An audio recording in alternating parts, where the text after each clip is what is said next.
In American critical discourse, Spike Lee has for some time now been treated less like a transgressive artist and more like a criminal, whose every film reopens the case against him. He's filmed black stories, exalted in the love and sensuality between people with dark skin.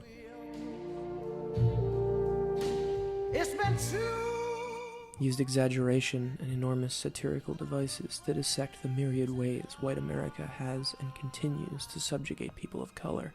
I don't know what's up there beyond the sky.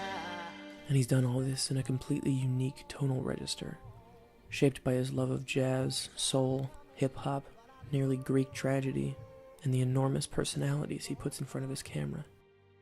His films represent the collective awakening of black Americans at the end of the 20th and beginning of the 21st century. They simulate the removal of a cultural blindfold, the anger and sadness that must necessarily come with the discovery of the world's harsh design, the hope that the code of racial violence and indignity could be rewritten, the loneliness when you understand that so few people will know what you're going through, that half of white America can never understand what it means to be black, and the other half does not care. And most of America has, in one way or another, rejected Spike Lee's movies. Though Lee's early work was lauded, his blackness became a weapon used against him, and unless he was making movies with white protagonists, his films were dismissed or barely released. After a decade of high-profile misfires, Lee reinvented himself with a string of highly personal movies about, respectively, the neighborhood he calls home, the infuriating experience of being a director beset by white producers in Hollywood, and violence. He's been on a stylistic winning streak, listening to his muse and producing one electrifyingly eclectic and passionate film after another.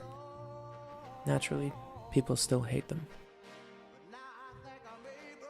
The least popular, commercially and critically, of this bunch of new Spike Lee joints was The Sweet Blood of Jesus. It's about a man who, like Lee, is a collector and curator of African art.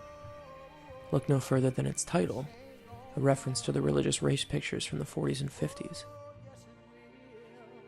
Or its plot, borrowed from the great black vampire film Ganja and Hess, directed by Bill Gunn, itself a work of spectacular impressionism. Lee takes Gunn's story of star-crossed vampire lovers and makes it an avant-garde gallery of his obsessions, from the plaintive score by Bruce Hornsby to the many tangents involving art forms and artifacts, hinting at a history that has gone unremarked upon by mainstream media narratives.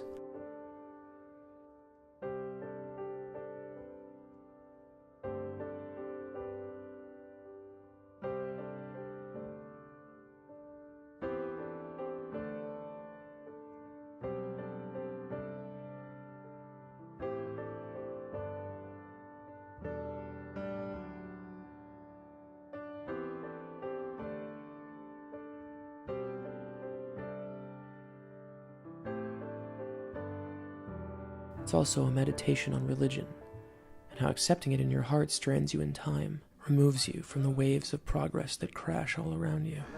For whosoever eateth my flesh and drinketh my blood shall abide in me, and I in him. Yes. Amen, church. Amen. But that, in and of itself, wraps you in a kind of protective shroud. In Lee's church services, the hope comes out. And in these moments, when our hero embraces his community, he's finally safe. It's in the sound of collected black voices that salvation can truly be achieved.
Lee's vampires are uniquely damned.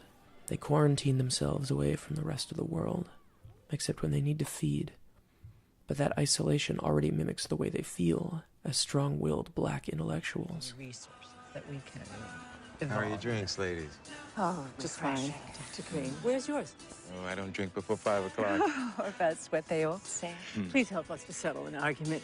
Miss Blair here says that change is impossible because we're addicted to our society, especially the upper middle class, because they've taken the damn thing in such large doses.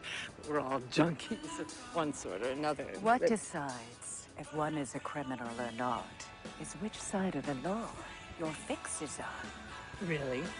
Miss Blair, that makes us all guilty. On the contrary, that makes us all innocent. Well, if my social sins were to ever bring me before a judge, I would rather it were Miss Blair. Where's the progress in discovering a crime and excusing it?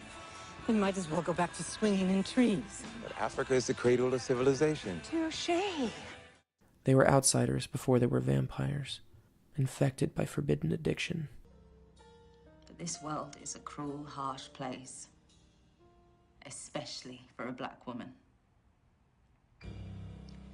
And you're going to have to learn to deal with the double whammy. You're going to be a woman one day soon, and you were born black. Lee sees the damage done to the community by infecting it this way, and then vanishing. You can't turn your back on the needs of your people. Lee's personal movies are all about being a river to your people, per Lawrence of Arabia. Brooklyn's blood is diseased along with that of his vampires. Lee knows his city suffers when the poorest in it suffer, and to remove yourself from life, to withdraw from the worst of it, to live in blissful ignorance of what goes on outside, is anathema to Lee.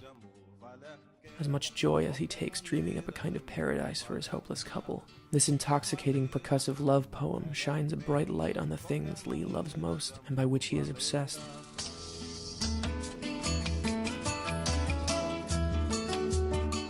Presenting love for black culture this nakedly will always be too tough a sell for mainstream critics and audiences. Well, money doesn't matter that much to me either. Don't look like it. Your mother ever tell you all that glitters ain't gold? No, but I do love that Spinner song. My favorite Spinner song is Mighty Love.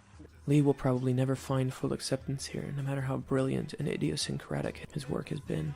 Maybe someday we'll look back on this period of rebirth and see how good we had it and what we let get away.